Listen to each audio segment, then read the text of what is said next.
Akash, and I'll be a little brief. So it's been 1 year and almost a month since I last spoke to my dad. And it would be a lie to say I don't miss him every day.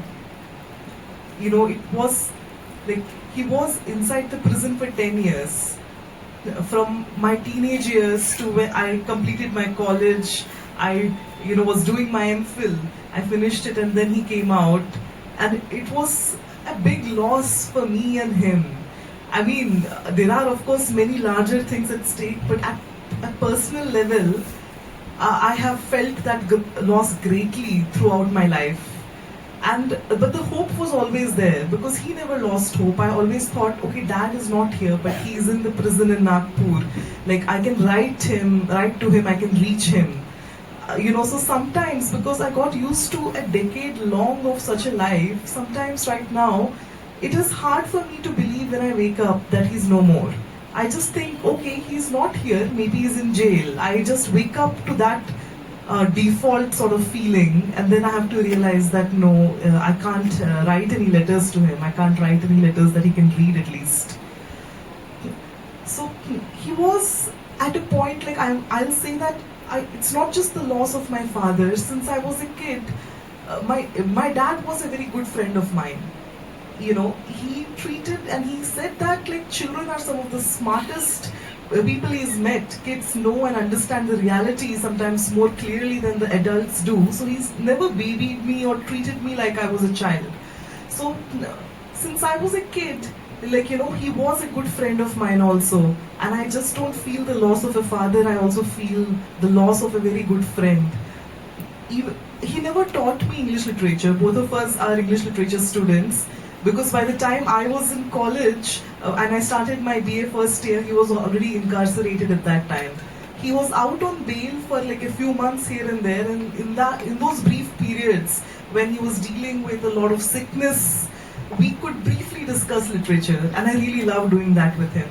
So when he, it felt like a miracle when he got released, when his conviction was overthrown and he was acquitted free of all charges. It felt like a dream. And we had so many things planned. We were like making lists of books we'll read together and discuss together. He really wanted to get back to teaching also, and he was so upset that changed this Delhi University syllabus so much. And he's like, where are all the important texts? They've taken it all away. And he was, one thing as Professor Hargopal also said, he really wanted to get back to the classroom no matter what.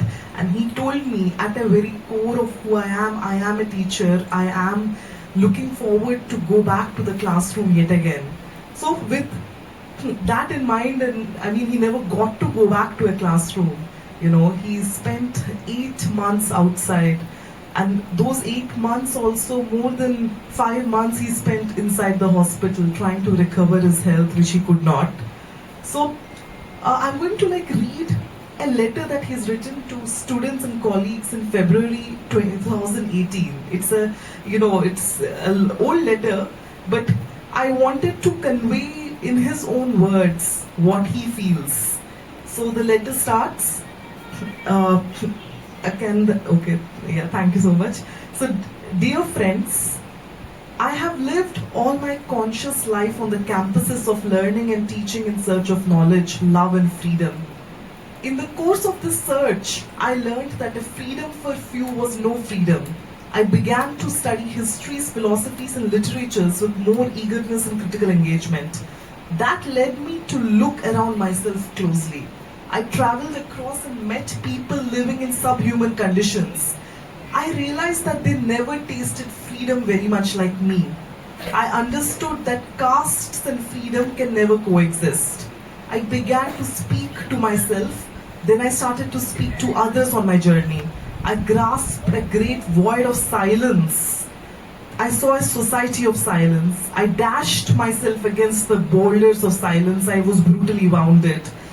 A vast majority of multitudes have never been allowed to break their silence. Centuries of silence solidified into our lives below the high and barren rocks of an argumentative India. I desired to break out of the prison house of silence. It was such a long journey, strenuous and painful. But I found a voice and I gathered a voice for myself. I wanted my fellow beings also to have their voice of own so we could converse.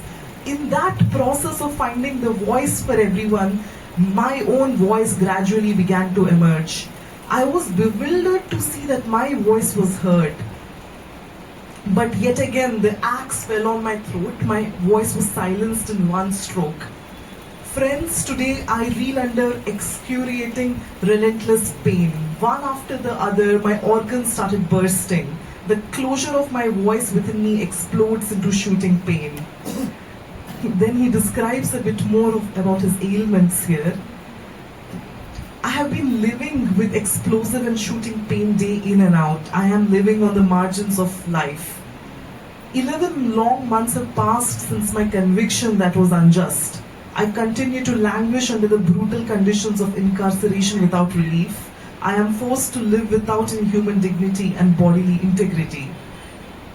The conditions under which I am living have reduced me to subhuman and inhuman levels. You think of the crime attributed to me. I have lived for freedom. I have tried to find the voice of the voiceless and have tried to find my voice. I wrote about them. I spoke about them. Those, my fellow beings, who are not allowed to have a voice of their own for centuries. This is my crime. Degrading my body and mind is not simply removing humanity from me alone. It is an act of dehumanizing our entire society, our civilizational existence. I hope none of you should feel sympathetic towards my condition. I don't believe in sympathy. I only believe in solidarity.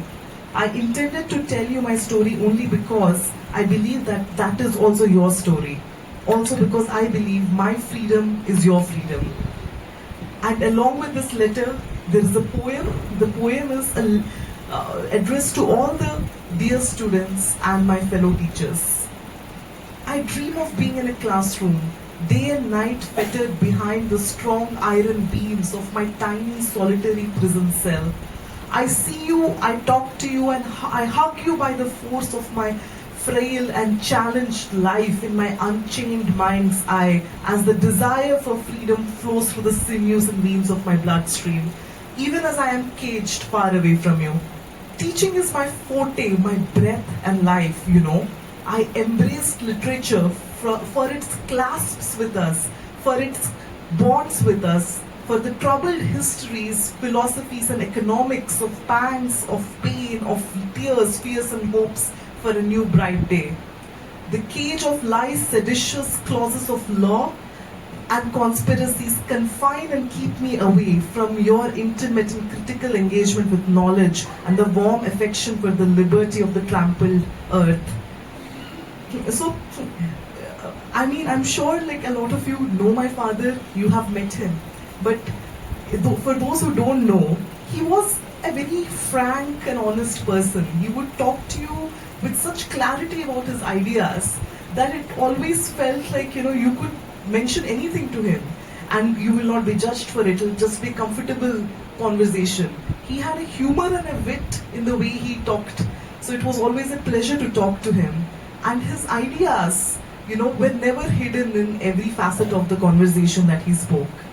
So I just wanted to read a little bit of his letter and this poem to show that he considered teaching, education, he considered the university space as very much something that is crucial to us as a society to go forward. This is where the ideas are built. This is where the future of our entire society is built. And he has said he's lived all his conscious life on campuses, learning and in search for knowledge. And it is from the campus, from the students that he hoped the future will be written. And he, like I will end soon, but one thing I did want to say is that, as Professor Hargopal also mentioned, it was his lifelong desire to go back to the classroom again. After 10 decades of not teaching and being aside from English literature and not teaching his students, he really fought. Even though his health was breaking down, he really fought to go back to the classroom. He approached the Delhi University VC many times, and now it turns out the VC has he's claimed that the entire university is filled with all sorts of urban Naxals, right? So the same VC he approached for his reinstatement. He's still not reinstated in his job, even after he was acquitted by the High Court twice. So this is one thing, even posthumously, I think the university should grant him that he should be reinstated in his position as a teacher in the university. And that is something which, even though he's no more, even though it's just perhaps a symbolic gesture, I think my father deserves this at least, considering how much he has gone through. He deserves to be back. His name deserves to be back on the rooster, and he deserves to be a professor.